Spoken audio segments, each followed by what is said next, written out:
Hello friends, स्वागत है आप सभी का मेरे YouTube channel SB coaching classes पर।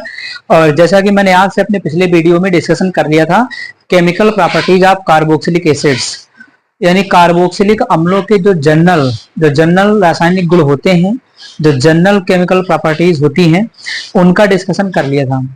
उसके बाद कार्बोक्सिलिक एसिड्स के अंदर कुछ आपको कार्बोक्सिलिक एसिड सिलेबस में आपके दिए गए होते हैं जिनको पढ़ना होता है। इसमें सबसे पहला आपका कार्बोक्सिलिक एसिड जो है वो है आपका फार्मिक अम्ल, यानी HCOOH फार्मूला इसका होता है। तो यहाँ पर इसका फार्मूला ब्रैकेट में लिखा हुआ है HCOOH, है ना। आईपीएससी नाम जब इसका देखेंगे तो आपको मिलेगा मेथेनोइक अम्ल। एक कार्बन से मेथ होता ही है, बाकी हम ओइक अम्ल जोड़ते हैं, तो इसमें मेथ में ओइक अम्ल जुड़ने से बन जाता है मेथेनोइक अम्ल। ठीक, तो कार्बोक्सिलिक अम्लों में पहला आपको जो पढ़ना है अम्ल वो है आपका फार्मिक अम्ल HCOOH, है ना। अब इसकी बात कर लेते कि ये कहाँ पर पाया जाता है, कहाँ पर देखने को मिलता है। तो देखिए, कार्बोक्सिलिक अम्ल जो है, ये फार्मिक अम्ल जो है कार्बोक्सिलिक अम्लों की श्रेणी का पहला अम्ल है, सबसे प्रथम अम्ल है। और ये आपका जैसे बिच्छू हो गया, बर्रे हो गया, बरैया हो गई, है ना, इस तरीके के जो लाल चींटियां वगैरह हैं, इनके जो डंक में होता है वो फार्मिक अम्ल पाया जाता है। यानी ये जब आपको डंक मारते हैं तो क्या होता है कि झंझनाहट का एहसास होता है ना, जलन का एहसास होता है, या खुजली का एहसास जो होता है ना, वो सब किसकी वजह से होता है? तो वो सब होता है फार्मिक अम्ल की वजह से, है ना। तो इन कीट पतंगों के डंक में फार्मिक अम्ल पाया जाता है, जिसकी वजह से आपको झंझनाहट, जलन, खुजली आदि की समस्या उत्पन्न होती है। तो ये फार्मिक अम्ल की कारण होता है। ठीक, अब उसके बाद ये बात आती कि अब इसको बनाने की विधियां, है ना भाई, आपके एग्जाम में तो मेन बनाने की विधियां आएंगी।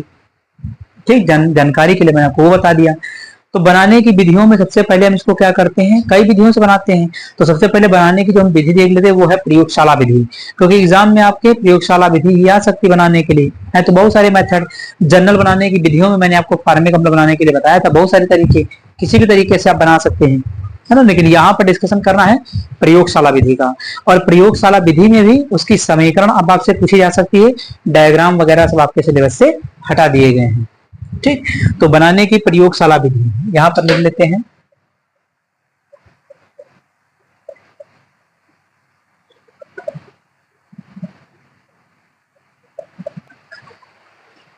तो बनाने की प्रयोगशाला विधि, अब प्रयोगशाला विधि में करना क्या है, तो सबसे पहले आपको ग्लिसरॉल लेना है।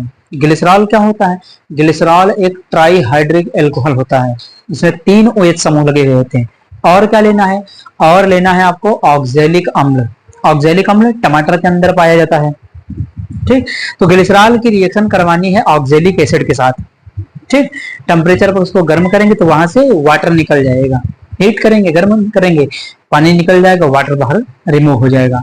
उसके बाद जो हमारा एक इंटरमीडिएट कंपाउंड बनेगा ग्लिसरॉल ऑक्जिलेट, है ना, उसको हीट करेंगे तो वहां से कार्बन डाइऑक्साइड निकल जाएगी। फिर उसके बाद जो ग्लिसरॉल फॉर्मेट प्राप्त होगा उसका जल अपघटन कर देंगे तो आपको मिल जाएगा फार्मिक अम्ल। थोड़ा सा लंबा प्रोसेस होता है लेकिन इंपॉर्टेंट समीकरण होती है बनाने की प्रयोगशाला विधि, तो ध्यान से देखिएगा। तो सबसे पहले हमें क्या लेना है? ग्लिसरॉल लेना है। चलिए ग्लिसरॉल ले लेते हैं, CH2OH, CHOH, और ये है आपका CH2OH, इसको कहते हैं ग्लिसरॉल। ठीक, ये है आपका ग्लिसरॉल। किससे रिएक्शन करवानी? तो रिएक्शन करवानी ऑक्जेलिक अम्ल, तो COOH सिंगल बॉन्ड COOH, है ना, ऑक्जेलिक अम्ल का फार्मूला। तो इसे यहां पर लिख लेते हैं OC। ठीक है ना, ये केवल समझाने के लिए आपको ऐसे लिखा जा रहा। तो यहां पर क्या होगा,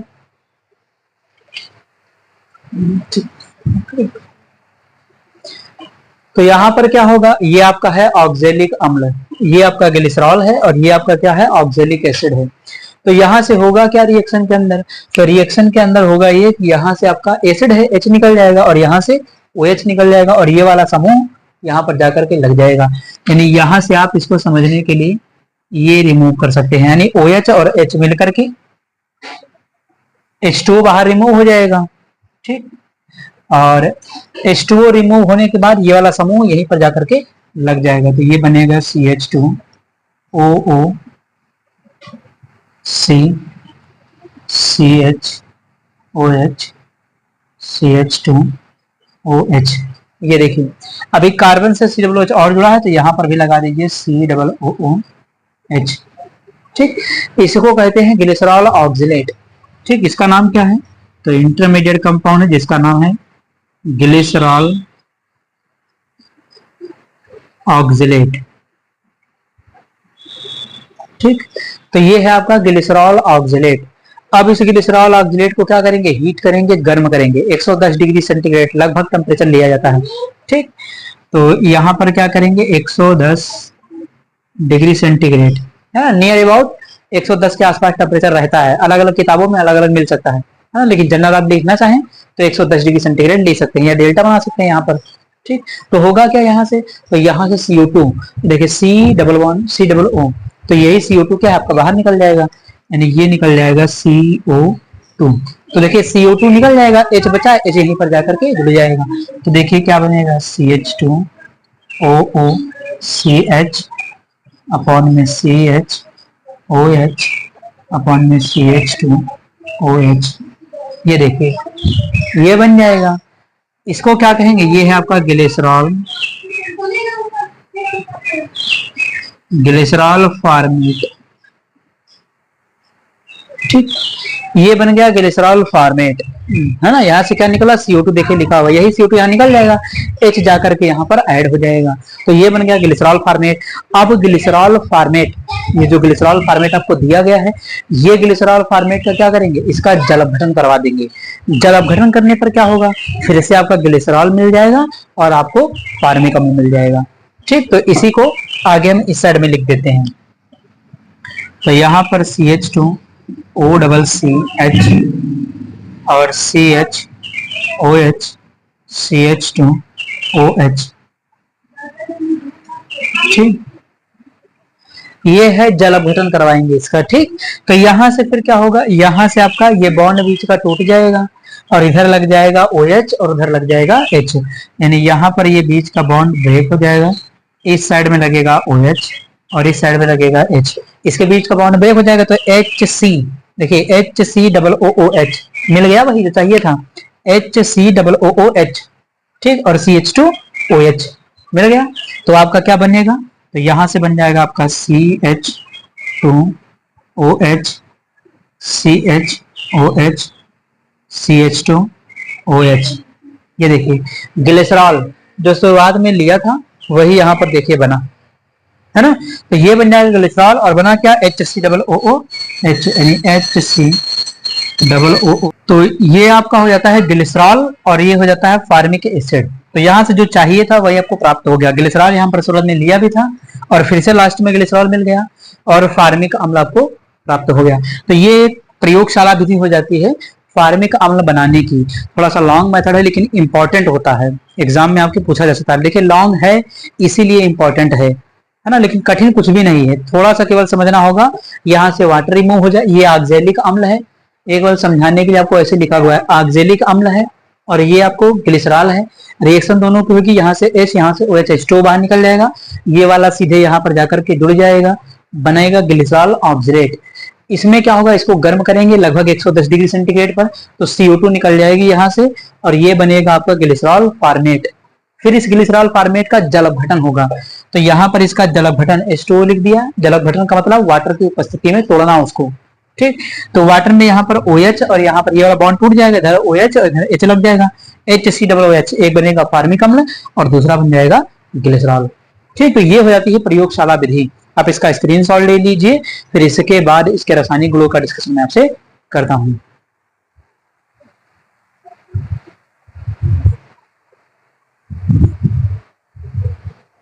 तो चलिए डिस्कशन कर लेते हैं chemical properties of formic acids, यानी फार्मिक एसिड्स के रासायनिक गुण। तो लिखा हुआ है यहाँ पर रासायनिक गुण, और सबसे पहले इसमें हम देख लेते हैं, मान लिया किसी भी धातुओं के साथ रिएक्शन करता फार्मिक एसिड, हम यहाँ पर ले लेते हैं सोडियम, सोडियम धातु के साथ रिएक्शन। तो अगर सोडियम धातु के साथ रिएक्शन फार्मिक एसिड की होगी तो क्या बनेगा? तो वहां पर बनता है सोडियम फॉर्मेट, हाइड्रोजन गैस बाहर निकलती है। ठीक, तो चलिए लिख लेते हैं। नंबर फर्स्ट है ना, सोडियम से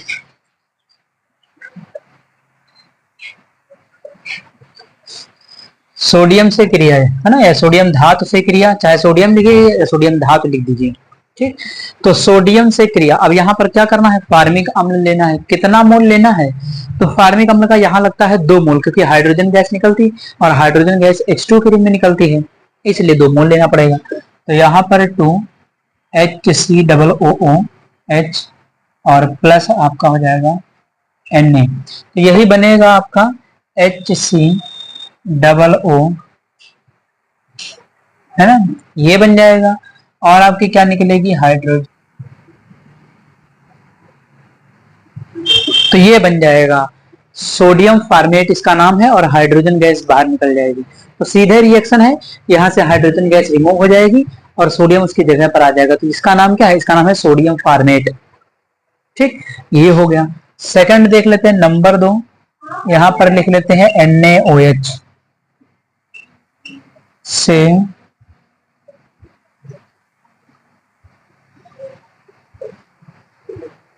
ठीक, तो NaOH कास्टिक सोडा है, NaOH से रिएक्शन। अब देखिए ध्यान से, फार्मिक अम्ल क्या है, एक अम्ल है, एसिड है। होगा क्या यहाँ पर कि फार्मिक एसिड आपका एक अम्ल है यानी एसिड है, और सोडियम हाइड्रोक्साइड क्या है, एक क्षार है। तो अम्ल क्षार की रिएक्शन जब होती है तो क्या बनता है, सॉल्ट, लवण बनता है। क्लास 10th में आपने पढ़ा होगा, हाँ। तो यहाँ पर भी क्या होगा, वही आपका सोडियम फार्मेट बन जाएगा और वाटर बाहर निकल जाएगा। तो चलिए लिखते हैं रिएक्शन को। क्या लेना है, HCOOH, फार्मिक अम्ल ले लिया, और सोडियम हाइड्रोक्साइड NaOH। ठीक, रिएक्शन हो जाएगी यहाँ पर। तो यहाँ से क्षार क्या देता है, OH, यानी क्षार से OH और अम्ल से HOH मिलकर के H2 बाहर, और बाकी आपका जुड़ जाएगा, यानी HCOONA और प्लस आपका H2। ये क्या है, सॉल्ट है, लवण है, सोडियम फार्मेट इसका नाम है। जो ऊपर बना है वही यहाँ पर भी बना है। ठीक, थर्ड रिएक्शन ले लेते हैं। जैसे यहाँ पर ले लिया सोडियम कार्बोनेट Na2CO3 से क्रिया। ठीक, अगली जो रिएक्शन है वो है आपकी सोडियम कार्बोनेट से। अब देखिए सोडियम कार्बोनेट क्या है, ये एक सॉल्ट है, ये एक लवण है ना। सोडियम कार्बोनेट आपने पढ़ा होगा क्लास 10th में, sodium carbonate, decahydrate, sodium carbonate, sodium bicarbonate. तो ये क्या है, सॉल्ट है। अब यहाँ पर जब रिएक्शन होगी कार्बोनेट से, तो यहाँ पर भी क्या होगा, सोडियम साल्ट ऑफ एसिड, यानी वही आपका सोडियम फार्मेट बनेगा, वाटर यानी H2O और कार्बन डाइऑक्साइड का निर्माण करता है। बाकी आपका सोडियम फार्मेट वैसे ही बनेगा। तो चलिए लिख देते हैं इसको। तो रिएक्शन है आपकी कि यहाँ पर हमें लेना है HCOOH, 2 मोल लेंगे, और यहाँ पर है Na2CO3। ठीक, तो 2 मोल फार्मिक अम्ल है, और ये आपका सोडियम कार्बोनेट बनेगा क्या, आपका वही ऊपर जो लिखा है 2HCOONA प्लस H2O और प्लस में CO2। ये देखिए, तो same as it is product बनेगा, सोडियम फार्मेट, वाटर है और आपका कार्बन डाइऑक्साइड। तो तीनों रिएक्शन में आप देख रहे हैं कि प्रोडक्ट समान है, एक जैसा है। ठीक, तो ये 3 प्रॉपर्टी हो गई। अगली रिएक्शन कोई ले लेते हैं, जैसे अगली लेते हैं PCl3 से क्रिया। चलिए ले लेते हैं।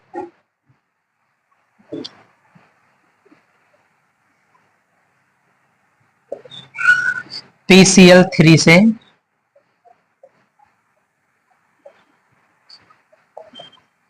चलिए, तो PCl3, अब देखिए PCl3 से जब किसी की रिएक्शन होती है तो उस कंपाउंड का, उस यौगिक का 3 मोल लेना पड़ता है। क्यों, क्योंकि यहाँ पर H3PO3 बनता है, आर्थोफॉस्फोरस अम्ल, है ना। बाकी तो उस कंपाउंड का साल्ट बनेगा ही, लेकिन H3PO3 बनता है। तो जहां भी PCl3 के साथ रिएक्शन होती है, जिस भी यौगिक के साथ, उस यौगिक का 3 मोल लेना पड़ता है। ठीक है, चलिए ले लेते हैं। तो यहाँ पर क्या लेना है आपका, फार्मिक अम्ल। कितने मोल लेना पड़ेगा, तो फार्मिक अम्ल 3 मोल लेना पड़ेगा, क्योंकि यहाँ पर किसे रिएक्शन करवानी है, PCl3 से। चलिए ले लेते हैं। जैसे HCOOH, कितना मोल लेना है, तो 3 मोल लेना पड़ता है। PCl3 के साथ किसी भी यौगिक की रिएक्शन करवाएंगे तो 3 मोल लेना पड़ेगा उसका, उस यौगिक का। तो यहाँ पर ये फार्मिक अम्ल 3 मोल, और किससे रिएक्शन है, PCl3। तो मैंने आपको बताया था कि वहां पर सॉल्ट बनता है और H3PO3 बनेगा। तो यहां पर कौन सॉल्ट बनेगा, यहां पर बनेगा 3HCOCl, ये आपका बन जाएगा। और उसके बाद क्या बनेगा, H3PO3। है ना। ये फार्मिल क्लोराइड है, HCOCl बना हुआ है, ये आपका फार्मिल क्लोराइड है और ये आपका आर्थोफास्फोरस अम्ल है। तो PCl3 के साथ रिएक्शन में 3 मोल कंपाउंड के लेंगे फार्मिक अम्ल के, PCl3 से रिएक्शन होगी तो फार्मिल क्लोराइड बन जाएगा और ये बन जाएगा आपका आर्थोफास्फोरस अम्ल। तो ये हो जाती है 4 प्रॉपर्टी आपके कार्बोक्सिलिक अम्लों में जो आपको पढ़ना है फार्मिक अम्ल, है ना, उसकी 4 प्रॉपर्टी मैंने बता दी है। आप इनका स्क्रीनशॉट ले लीजिए, फिर अगली प्रॉपर्टीज का डिस्कशन मैं आपसे करता हूं।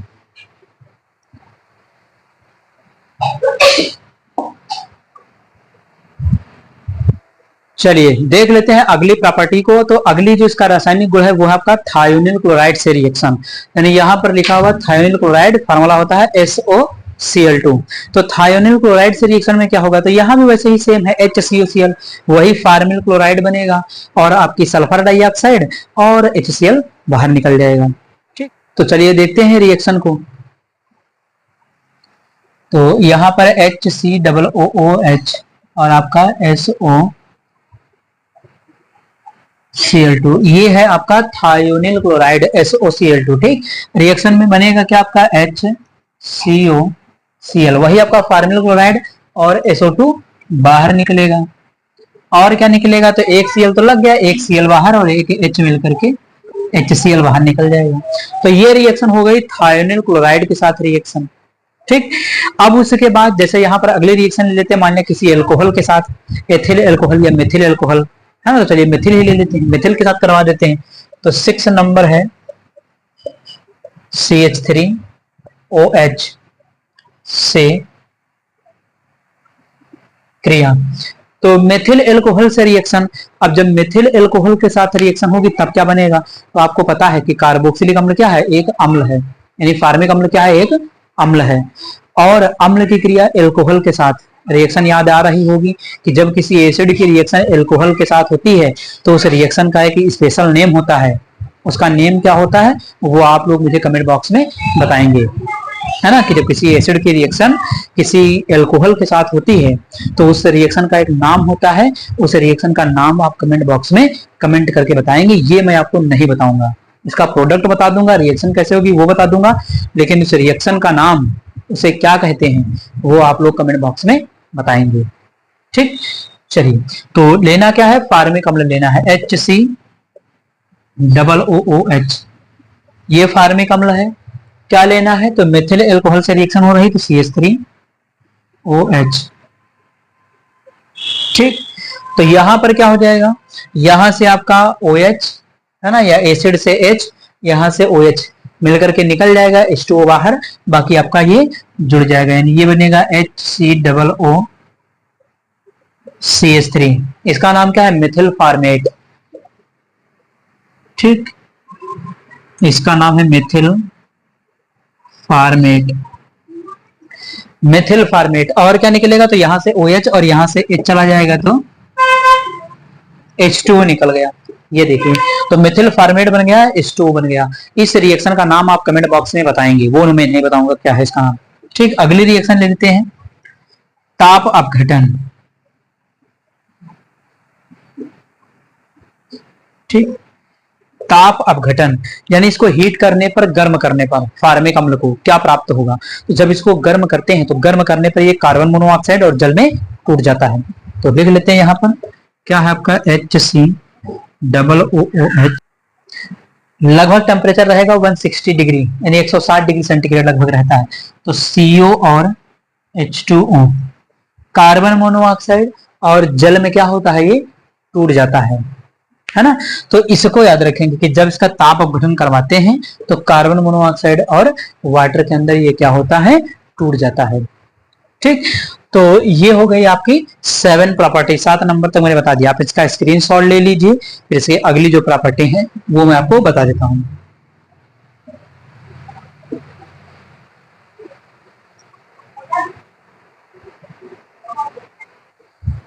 तो चलिए आपने उसका स्क्रीनशॉट ले लिया होगा, अगली प्रॉपर्टी को देख लेते हैं। जैसे यहाँ पर हम इसके कुछ आक्सीकारक या आप चाहे गुण की बात कर लेते हैं, जैसे आपका टालन अभिकर्मक है, फेलिंग विलयन है, इनके साथ रिएक्शन होगी तो क्या बनेगा। देखिए टालन अभिकर्मक हो या फेलिंग विलयन हो, कोई भी हो इन दोनों में से, चाहे टालन अभिकर्मक या फेलिंग विलयन, दोनों के साथ रिएक्शन करके ये कार्बन डाइऑक्साइड और जल बनाता है, ये आपको ध्यान रखना है। बाकी आपका क्या होगा, बाकी तो इनका अवक्षेप तो बनेगा ही। चलिए पहले ले लेते हैं टालन अभिकर्मक से क्रिया। तो 7 नंबर तक हो गया। 8वां है आपका टालन अभिकर्मक से क्रिया। टालन अभिकर्मक से क्रिया, टालन अभिकर्मक से क्रिया। टालन अभिकर्मक क्या, सिल्वर ऑक्साइड Ag2O। चलिए ले लेते हैं रिएक्शन को, HCOOH और ये आपका है Ag2O। इसको क्या कहते हैं, टालन अभिकर्मक Ag2O, सिल्वर ऑक्साइड। ठीक होगा क्या यहाँ पर, तो इसमें क्या होगा, ये आपका कार्बोक्सिलिक अम्ल में केवल फार्मिक अम्ल ही है जो टालन अभिकर्मक और फेरिक मिलेन के साथ रिएक्शन प्रदर्शित करता है। अन्य कोई भी एसिड टालन अभिकर्मक फेरिक मिलेन के साथ कोई रिएक्शन नहीं करता, केवल यही एक एसिड है जो रिएक्शन देता है। ठीक, तो ये हो जाएगा। अब यहाँ पर होगा क्या, तो ये सिल्वर ऑक्साइड जो आपका है ना, टालन अभिकर्मक, ये रजत दर्पण का काला अवक्षेप बनाएगा। बाकी बनेगा क्या, CO2 और जल। तो चलिए यहाँ पर लिख लेते हैं, क्या बनेगा, CO2 प्लस H2O और क्या बनेगा, ये आपका 2Ag है ना। ये रजत दर्पण का क्या है, काला अवक्षेप, लिख लीजिएगा, रजत दर्पण का काला अवक्षेप बनेगा। उसके बाद 9 नंबर है फेहलिंग विलयन से क्रिया ना, फेहलिंग विलयन से। ठीक, तो फेहलिंग विलयन से रिएक्शन में क्या होगा, फेहलिंग विलयन में भी वैसे आपका क्या होगा, जो क्यूप्रिक ऑक्साइड है ना, फेरिक विलयन क्या होता है, क्यूप्रिक ऑक्साइड होता है। क्यूप्रिक ऑक्साइड के साथ ये रिएक्शन करेगा, क्यूप्रस ऑक्साइड का लाल अवक्षेप बनाएगा और कार्बन डाइऑक्साइड जल बना देगा। ठीक, तो चलिए लिख लेते रिएक्शन को, HCOOH, ये आपका क्या है, फेलिंग विलयन है। ठीक, CuO क्यूप्रिक ऑक्साइड बनेगा क्या यहाँ पर, तो ये हो जाएगा CO2O है ना। ये क्या है आपका, ये जो आपका बन जाएगा क्यूप्रस ऑक्साइड का लाल अवक्षेप है ना, CO2O क्यूप्रस ऑक्साइड का लाल अवक्षेप है। और क्या बनेगा, CO2 बनेगा और वाटर यानी H2O। तो ये बन गया आपका क्यूप्रस ऑक्साइड का लाल अवक्षेप, कार्बन डाइऑक्साइड और वाटर बन गया जल।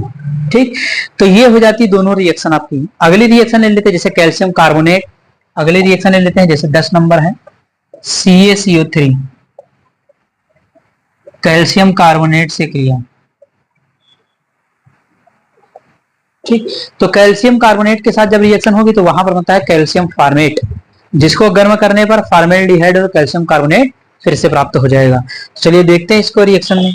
तो यहां पर है HCOOH प्लस CaCO3। तो 2 मोल लेना है हमें फार्मिक अम्ल के कैल्शियम कार्बोनेट, तो ये बनेगा आपका HCOO का होल टाइम Ca। ये है आपका कैल्शियम फार्मेट, नाम लिख लीजिएगा, मैं बता देता हूँ, कैल्शियम फार्मेट इसका नाम है। ठीक, और यहाँ पर क्या करेंगे, इसको अगर हीट कर दे, इसको गर्म कर दे, तो ये फिर से क्या होगा आपका फार्मेल्डिहाइड और आपका कैल्शियम कार्बोनेट में टूट जाएगा। तो फार्मेल्डिहाइड बना, कैल्शियम कार्बोनेट बना। तो ये आपकी रिएक्शन फार्मिक अम्ल की कैल्शियम कार्बोनेट के साथ हुई, तो सबका कैल्शियम फार्मेट बनेगा, जिसको गर्म करेंगे तो वो फार्मेल्डिहाइड और कैल्शियम कार्बोनेट में टूट जाएगा।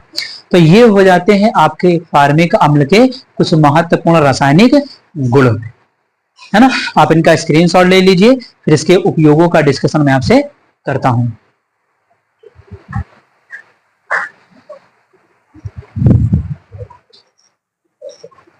चलिए तो डिस्कशन कर लेते हैं यहाँ पर, फिर क्या है यूजेस यानी उपयोग फार्मिक अम्ल के।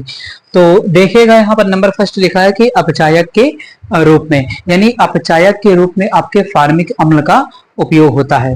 सेकंड देखिए लिखा है प्रयोगशाला में CO का मतलब कार्बन मोनोऑक्साइड, प्रयोगशाला में कार्बन मोनोऑक्साइड बनाने में। तो अभी आपने मैंने दिखाया ताप अपघटन, जब इसको गर्म करेंगे तो यहाँ पर ये क्या होता है CO यानी कार्बन मोनोऑक्साइड और जल में टूट जाता है, अभी पीछे बनाया था रिएक्शन के अंदर।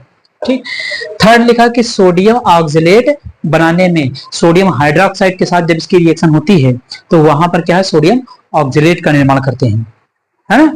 तो ये हो गया। उसके बाद मेथिल फार्मेट बनाने में, रिएक्शन पीछे बनाया था मेथिल फार्मेट मेथिल अल्कोहल से रिएक्शन में।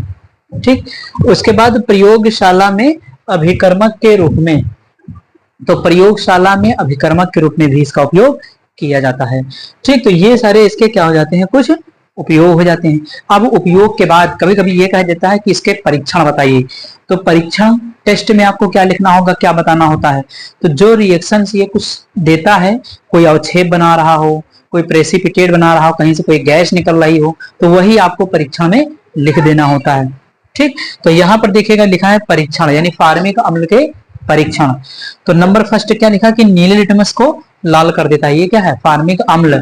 अब अम्ल क्या करता है, तो अम्ल नीले को लाल कर देता है, अनिल है ना, अम्ल नीले को लाल कर देता है।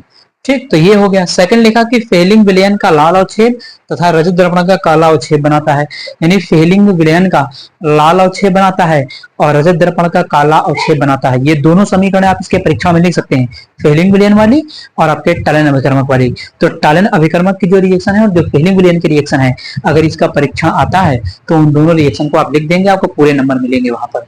ठीक, उसके बाद जलीय विलयन, यानी फार्मिक अम्ल के जलीय विलयन में, ठीक, पूरा वर्ड जोड़ लीजिएगा, चाहे फार्मिक अम्ल के जलीय विलयन में सोडियम बाइकार्बोनेट NaHCO3 प्रवाहित करने पर CO2 गैस निकलती है। तो बुदबुदाहट के साथ एक आवाज होती है हल्की सी, और उसके साथ साथ क्या होता है, CO2 गैस बाहर निकल रही होती है। तो ये तीन इसके परीक्षण हो जाते हैं। आप चाहें तो इसकी समीकरणें भी आप दो इसमें लिख सकते हैं, फेलिंग विलयन वाली और टलन अभिकर्मक वाली। ठीक, तो ये हो जाता है आपका फार्मिक अम्ल बनाने की विधि, रासायनिक गुण और उसके उपयोग। यहाँ पर परीक्षण भी थे, वो भी मैंने आपको बता दिया है। तो उम्मीद करता हूं कि आज जो मैंने टॉपिक लिया था फार्मिक अम्ल, वो आपको समझ में आया हुआ होगा। और अगर चैनल पर नए हैं तो चैनल को सब्सक्राइब करें, वीडियो को लाइक करें और शेयर करते रहिए। तो चलिए फिर पढ़ते रहिए, मिलते हैं अपने नेक्स्ट लेक्चर में। Thanks for watching this video.